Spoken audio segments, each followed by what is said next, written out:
Simplificando mucho es así. Una ideología es una simplificación de la realidad con respecto a algún tema. Por eso muchas veces se toman en bloque. Se entiende que el de derecha, una persona de derecha, pues tiene que estar a favor de Israel, tiene que estar a favor de... Pues De la guerra. Sí, se entiende. De la guerra, se entiende que está a favor del capitalismo, de izquierda tiene que estar a favor de Palestina, tiene que estar a favor de regímenes socialistas, etc. Y no siempre es así, pues, se pueden admitir mezclas. Por ejemplo, se entiende que de la derecha española pues tiene que ser jacobina y centralista, ¿no? Y la izquierda como que menos jacobina, que le gusta más que haya diversidad de naciones o nacionalismos o así, ¿no? Y no tiene por qué ser así. Punto por punto, pues puede haber diferencias entre unos y otros. Si analizamos asunto por asunto, lo que pasa es que normalmente se coge en paquete. El que de derecha coge un paquete y el de izquierda coge el paquete. Ese es el problema.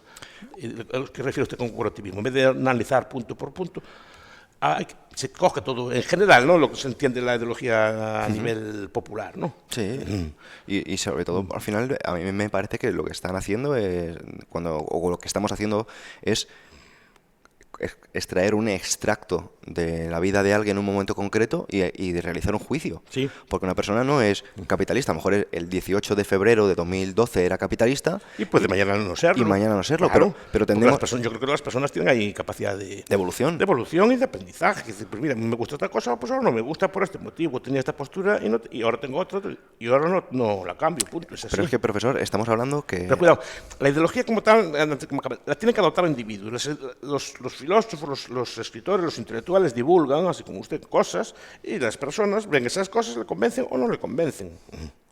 Claro, pero tiene que adoptar al individuo. Pero el individuo, profesor, la va a adoptar en un momento muy puntual y parcial y sesgado. Y puede cambiarla, pero las adopta o no las adopta el individuo. No es la clase que lo adopta, es un individuo que lo adopta.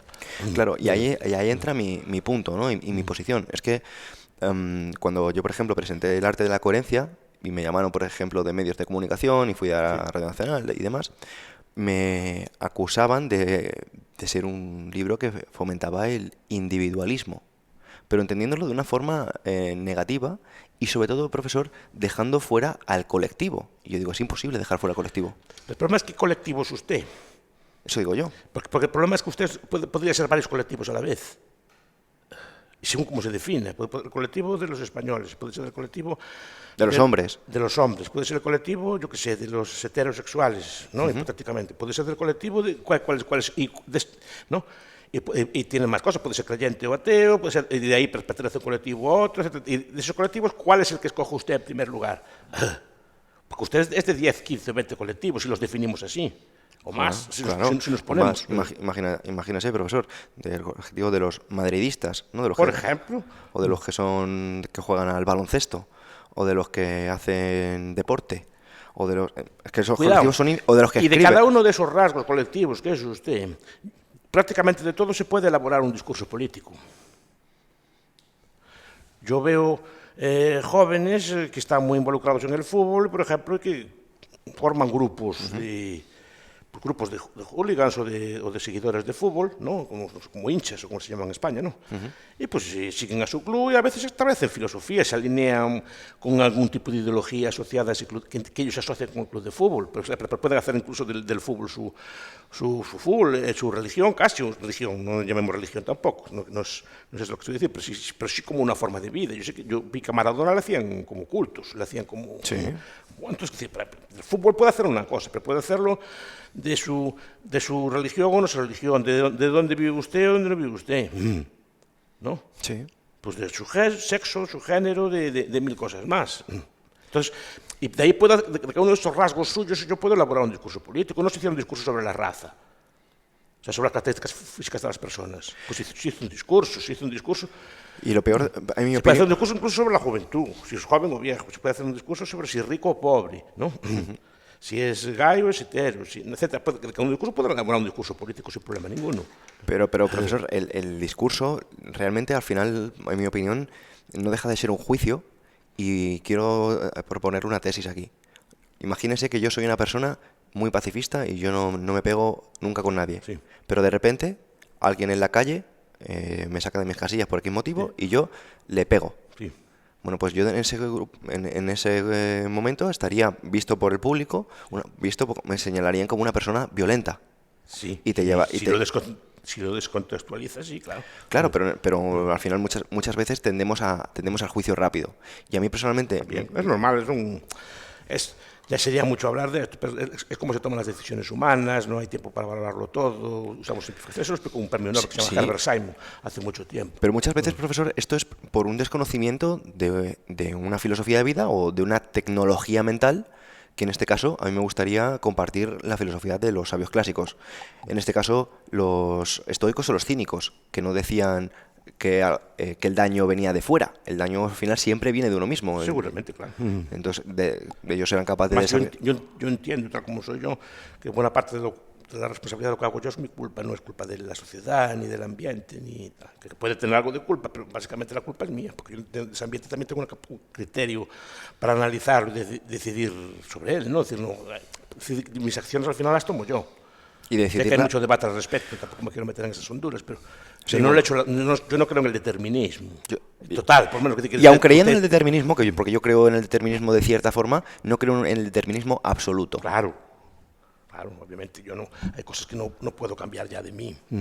Pero es que, ¿por qué no habla usted en turco? Bueno, pues no lo sé, ahora ya de mayor me es complicado aprenderlo, ¿no? ¿Y por qué no le gusta a usted la comida, lo que sea de insectos, que la comen en muchos sitios muy sabrosos? Pues yo tengo el gusto y el paladar acostumbrado a la comida de aquí. Entonces ahora me es difícil acostumbrarme al picante o acostumbrarme a otro tipo de cosas. No es que yo no lo quiera, es que no me acostumbro, ¿no? ¿Y por qué he visto así y no he visto con un turbante? ¿No? Porque soy de aquí, más o menos, aquí es como se viste así, como me enseñaron a mí a vestirme en casa. Entonces, puedo cambiar esas cosas, puedo, pero no es tan fácil, ¿eh? Porque claro que estoy condicionado por donde nací, quién me educó, las cosas que me enseñaron, claro. Entonces, yo no puedo hablar en turco. Siento mucho, me gustaría, pero no tengo esa capacidad. Me enseñaron a hablar lo que se habla aquí y más o menos malamente lo hablo. Así es, y muchas veces usted ha puesto el ejemplo de... que ahora mismo... Más que el determinismo es condicionado, que es distinto. Porque yo podría, haciendo un gran esfuerzo, podría cambiar muchas cosas, claro. Pero me llevaría un esfuerzo muy ímprobo, ¿no? Usted ha puesto muchas veces el ejemplo de Messi o de Maradona, diciendo que obviamente ahora mismo se les valora muchísimo unas capacidades, como es la de jugar al fútbol, pero claro que si hubieran nacido en otro país y hace 200 años... pues muy probablemente esas capacidades que tienen, al final... Hace 200 años seguramente las capacidades tendrían las mismas, pero no serían desarrolladas ni valoradas. Claro. Incluso muchos futbolistas, si nacen en un país que no gusta el fútbol, o sea, empiezo en la India o así, no sé, creo que no hay mucha cultura futbolística, igual me equivoco, pero creo que no hay mucha cultura futbolística. Serían unos jóvenes excelentes, con esa capacidad física extraordinaria que tienen, pero no lo sabrían apreciar de pequeños, no los entrenarían, esas dotes que tienen, no habría un ojeador que la supiera ver, serían un chico como los demás. Pero cuidado, no pasa a nosotros, con muchas habilidades que podemos tener, simplemente no nos las descubrieron, ni las van a descubrir.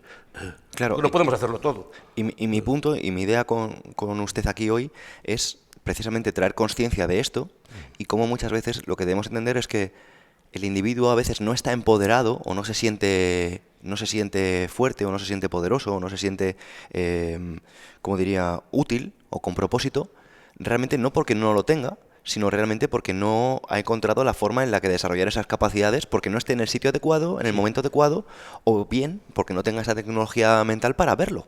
Claro, porque eso también tenemos que saber que no podemos saberlo todo.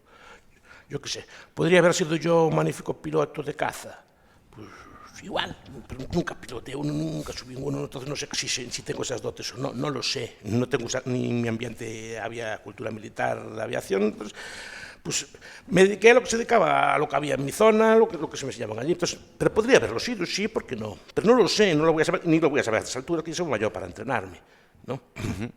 Y por eso... Con 10 eso dice miles de trabajos.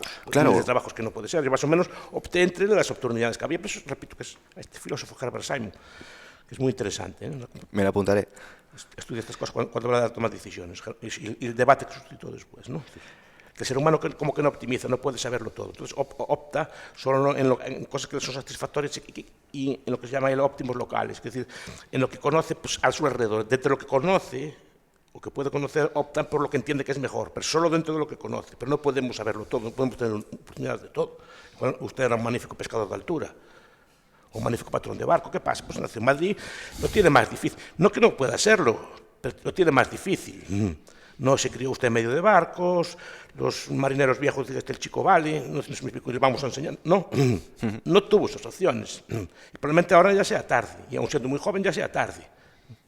Claro, y luego una cosa que pasa a nivel social, profesor, que yo estoy viendo con muchísima, vamos, del día a día, es cómo a veces nosotros, desde lo que conocemos, estos óptimos locales, Sí. empezamos a sentir pena del pobre chico de África, o el pobre chico de la India, o el pobre chico de Pakistán. Sí.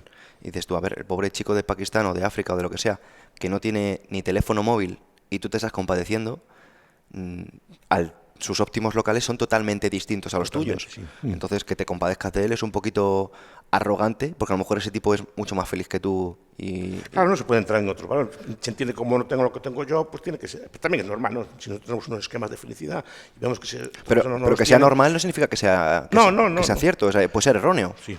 Pensar que ese tipo está peor que tú porque no tiene un frigorífico. Bueno, no lo sé. No sé si querría tenerlo y no lo puede. Entonces, si quisiera tenerlo y no lo tiene, entonces estaría peor. Es decir, si el señor de África quiere tener un frigorífico, pero no tiene medio para alcanzarlo, sí que está peor que el mío. Si está feliz sin él, de hecho, en Europa y en el mundo, digamos, más rico hay movimientos de simplicidad voluntaria. Hay gente que voluntariamente renuncia a estas comodidades y prefiere vivir como Pero antes. yo en eso no estoy de acuerdo, profesor. En ese caso, si la persona de la India que no tiene el refrigerador lo es porque tiene una religión así como la jainita, ¿no? Que renuncian a todos los bienes y todo así, van desnudos incluso porque no pueden tener nada y estas cosas así. ¿No? Entonces, pues no puede decir desde aquí que es infeliz, ¿no? Es al revés. Los jainitas muchas veces son muy ricos y son gente que por santidad renuncian a todo y se marchan a vivir sin nada. Sí, pero queriéndote... No, en ese caso el jainita feliz es el que renunció a todo. Claro, no, pero... no